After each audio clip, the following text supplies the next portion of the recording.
Hi everyone, it's Sean from STK speaking today. We've got one exec and a chair of EQR with us today.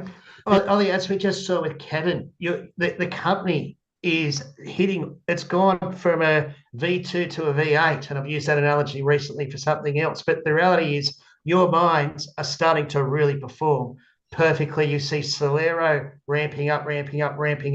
You've got Carbine finally hitting that high grade, which shareholders have been waiting for. And Kevin was very specific, but those drill results that came out recently have proved that it's there and they're stripping into it. With all this extra tungsten coming into the market at such an opportunistic time, how many different countries are coming at you for offtakes or funding proposals? Because it's a very exciting time to be the largest producer in the Western world with this extra supply coming into your mines. No, absolutely, Sean. I think the sales side was never an obstacle. I think with a little bit of personal background on the Cronimet side, obviously, that was also one of the reasons why Cronimet reinvested into the project, many years ago, and with all the hiccups and, initially the COVID and then obviously getting scale into a mine in Australia.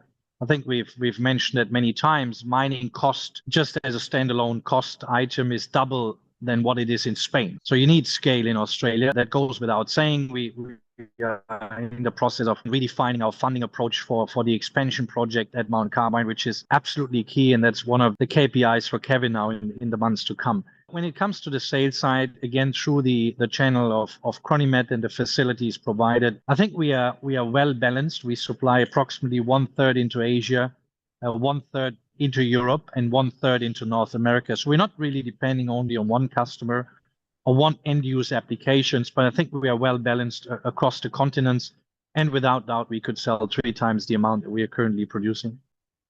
Have you seen any difference in pricing in the markets? Are certain territories paying a higher price than others?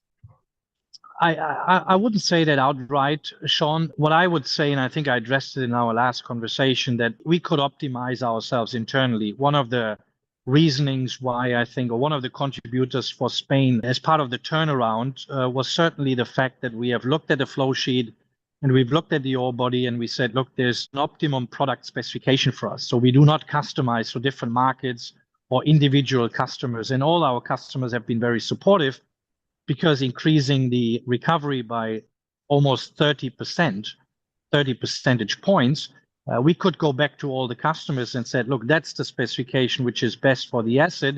But the good news is that while we're not adjusting the price up or down, the good news is that you actually get 30% more volume, and everybody was very welcoming that